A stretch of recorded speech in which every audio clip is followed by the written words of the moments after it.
ഇന്ന് ഞാനിവിടെ ഉണ്ടാക്കുന്നത് കീമ ഉപയോഗിച്ചിട്ടുള്ള കീമ പുലാവുമാണ്. അത് വളരെ എളുപ്പത്തിൽ തന്നെ നമുക്ക് പ്രഷർ കുക്കറിൽ ഉണ്ടാക്കിയെടുക്കാം. അപ്പോൾ അതെങ്ങനെയാണെന്ന് നോക്കാം.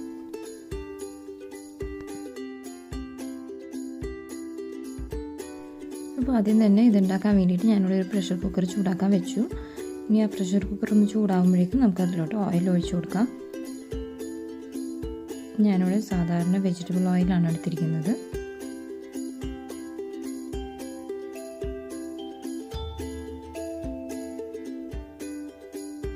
ഇനി ആ ഓയിലൊന്ന് ചൂടായപ്പോഴേക്കും ഞാൻ പട്ട, കറിയാമ്പ്, ഏലക്ക, അതുപോലെ തന്നെ ബേ ലീവ്സ്, പിന്നെ ഒരു സ്റ്റാറും ഇട്ടിട്ടുണ്ട്. അതൊന്ന് ചൂടായതിന് ശേഷം ഞാൻ അതിലോട്ട് സവാള അരിഞ്ഞ് വെച്ചിരിക്കുന്നത് ഇട്ടോട്ടാണ്.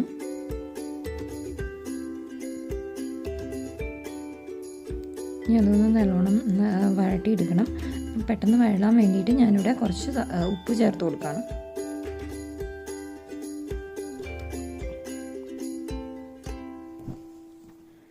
ഇപ്പോൾ അതൊരു ചെറിയതായിട്ടൊരു നേരിയൊരു ട്രാൻസ്പെറൻറ്റ് കളർ വന്നിട്ടുണ്ട്. ഇനി ഞാനിതിലോട്ട് ഇഞ്ചി വെളുത്തുള്ളി ചതച്ച് വെച്ചത് ഇട്ട് കൊടുക്കുകയാണ്. നിങ്ങൾക്ക് കയ്യിൽ പേസ്റ്റ് ഉണ്ടെങ്കിൽ അത് വേണമെങ്കിൽ ചേർത്ത് കൊടുക്കാവുന്നതാണ്.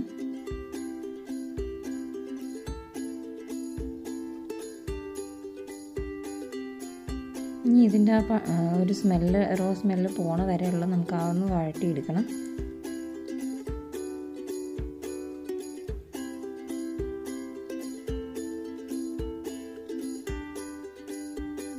അപ്പോൾ ഇപ്പോൾ നല്ലോണം കുക്കായിട്ടുണ്ട്. ഇനി ഞാനിതിലോട്ട് എൻ്റെ കീമയാണ് ഇവിടെ എടുത്തിരിക്കുന്നത്. അപ്പോൾ ഞാൻ ബീഫിൻ്റെ കീമ കഴുകി വാരി വെച്ചിട്ടുണ്ടായിരുന്നു. അത് ഞാനിപ്പോൾ ചേർത്തു. ഇനി അതൊന്ന് ഇതിൻ്റെ കൂടെ നല്ലോണം മിക്സ് ചെയ്തെടുക്കാം.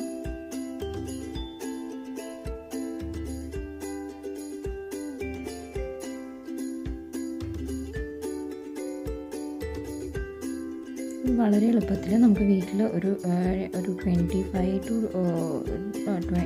to 25 മിനിറ്റ്സിൽ നമുക്ക് വീട്ടിൽ റെഡിയാക്കി എടുക്കാൻ പറ്റിയ ഒരു വിഭവമാണ്. നിങ്ങളെല്ലാവരും ട്രൈ ചെയ്ത് നോക്കുക. ഇപ്പോൾ അതിൻ്റെ ഒരു ഇതെല്ലാം ഇത്തിരി കുക്കായ രീതിയിൽ ഞാനൊരു 5 മിനിറ്റ്സ് അങ്ങനെ തന്നെ ഒന്ന് നല്ലോണം മിക്സ് ചെയ്തു. ഇനി ഇതിലോട്ട് നമുക്ക് പൊടികളെല്ലാം ചേർത്ത് കൊടുക്കാം. അപ്പോൾ ഞാനിവിടെ മഞ്ഞൾപ്പൊടി, അതുപോലെ തന്നെ റെഡ് ചില്ലി, കാശ്മീരി റെഡ് ചില്ലിയും സാധാരണ ചില്ലിയും കൂടെ മിക്സ് ചെയ്ത പൗഡറാണ് ഇവിടെ ചേർത്തിരിക്കുന്നത്. പിന്നെ കുറച്ച് റോസ്റ്റഡ് ക്യൂമിൻ സീഡ് പൗഡർ, പിന്നെ മല്ലിപ്പൊടി, ഗരം മസാല, ഇത്രയാണ് ഞാനിവിടെ ചേർത്തിരിക്കുന്നത്.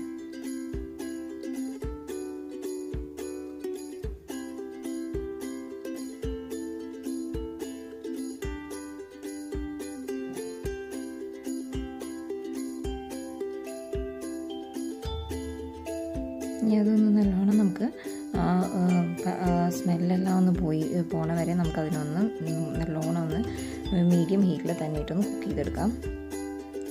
മുളകിൻ്റെ ആ ഒരു സ്മെല്ലെല്ലാം പോയിട്ടുണ്ട്. ഇനി ഇതെല്ലാം കഴിഞ്ഞു. ഞാനിപ്പോൾ ഒരു 5 മിനിറ്റ് എടുത്ത് ഇതിനൊന്ന് മീഡിയം ഹീറ്റിലിട്ട് തന്നെ ഇട്ടൊന്ന് കുക്ക് ചെയ്തെടുത്തു. അപ്പോൾ ഇപ്പോൾ മസാല എല്ലാം പിടിച്ചിട്ടുണ്ട്. ഇനി ഇതിലോട്ട് ഞാൻ അരിഞ്ഞു വെച്ചിരുന്ന മല്ലിയില ഇട്ട് കൊടുത്തിട്ടുണ്ട്. ഇപ്പോൾ ഇനി അതിനെ ഒന്ന് നല്ലോണം നമുക്ക് മിക്സ് ചെയ്തെടുക്കാം. അപ്പോൾ ഞാനിവിടെ മീഡിയം ഹീറ്റിൽ തന്നെയാണ് കുക്ക് ചെയ്യുന്നത്.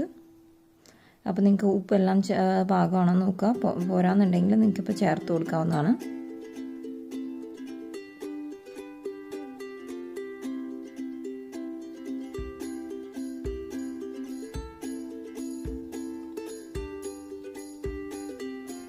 അപ്പോൾ നിങ്ങൾക്കിപ്പോൾ ഇത് നല്ലോണം ഒന്ന് കുക്കായി അങ്ങനെ തോന്നിക്കഴിഞ്ഞാൽ ഒരു 5 മിനിറ്റ് കഴിയുമ്പോഴേക്കും എന്തായാലും കീമ പെട്ടെന്ന് കുക്കാവും.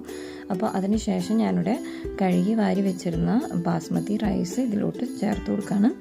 ഇനി അതിനൊന്ന് ഒരു 2 മിനിറ്റ് ഞാനൊന്ന് ജസ്റ്റ് ഒന്ന് ഇതിൽ മിക്സ് ചെയ്തെടുക്കുകയാണ് കീമയായിട്ട്.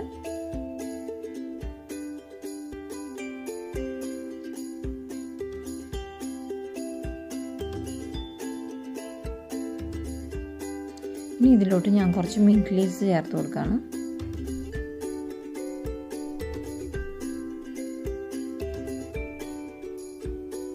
അതിനുശേഷം ഞാനിവിടെ ചൂടാക്കി വെച്ച വെള്ളമാണ് ഒഴിച്ചിരിക്കുന്നത്. ഇപ്പോൾ ഒരു ഗ്ലാസ് ആണെങ്കിൽ ഞാനിവിടെ ഒരു ഗ്ലാസ് അരിക്കാണെങ്കിൽ ഒരു 1.25 ഗ്ലാസ് വെച്ചാണ് ഞാൻ പാകം എടുത്തിരിക്കുന്നത്. ഇനി ഇതിലോട്ട് കുറച്ചും കൂടെ ഉപ്പിട്ട് കൊടുക്കുകയാണ്. പിന്നെ ടേസ്റ്റ് എല്ലാം നോക്കുക. നിങ്ങൾക്ക് എരിവ് പോരാന്നുണ്ടെങ്കിൽ നിങ്ങൾക്ക് പച്ചമുളക് ഇട്ട് കൊടുക്കാവുന്നതാണ്. പക്ഷേ എനിക്ക് എല്ലാ എരിവും കറക്റ്റാണ്. ഞാൻ നേരത്തെ തന്നെ ഇത്തിരി കൂടുതലായിരുന്നു എരിവ് ഇട്ടിരുന്നത്, കാരണം നമ്മൾ റൈസ് വെക്കുമ്പോൾ അത് ബാലൻസ് ചെയ്യാൻ വേണ്ടിയിട്ട്.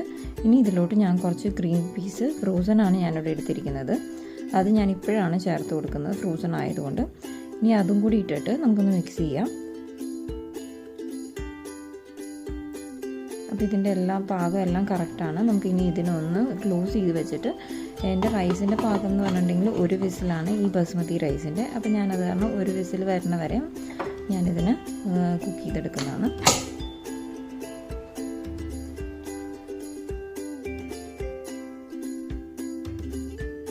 അപ്പോൾ എൻ്റെ 1 വിസിൽ വന്നു. ഞാൻ 5 മിനിറ്റിന് ശേഷമാണ് ഞാനിപ്പോൾ ഓപ്പൺ ചെയ്യുന്നത്. അപ്പോൾ നിങ്ങൾക്ക് കാണാം എൻ്റെ റൈസ് എല്ലാം നല്ല കറക്റ്റായിട്ട് കിട്ടിയിട്ടുണ്ട്. ഒന്നിനോട് തൊടാതെ തന്നെ നല്ല സാധാരണ ബസ്മതി റൈസ് ആ നീളത്തിൽ കിട്ടുന്ന പോലെ തന്നെ കിട്ടിയിട്ടുണ്ട്. അപ്പോൾ നിങ്ങളെല്ലാവരും ട്രൈ ചെയ്ത് നോക്കുക. അപ്പോൾ നമ്മുടെ കീമ പുലാവിനെ ഒരു പ്ലേറ്റിലോട്ട് മാറ്റാം. അപ്പോൾ ഇതെല്ലാവരും ട്രൈ ചെയ്ത് നോക്കുക, നിങ്ങൾക്ക് എല്ലാവർക്കും ഇഷ്ടപ്പെടും. അപ്പോൾ നിങ്ങൾക്ക് ഇഷ്ടപ്പെട്ടിട്ടുണ്ടെങ്കിൽ എൻ്റെ ചാനൽ ലൈക്ക് സബ്സ്ക്രൈബും ചെയ്യുക. Thank you.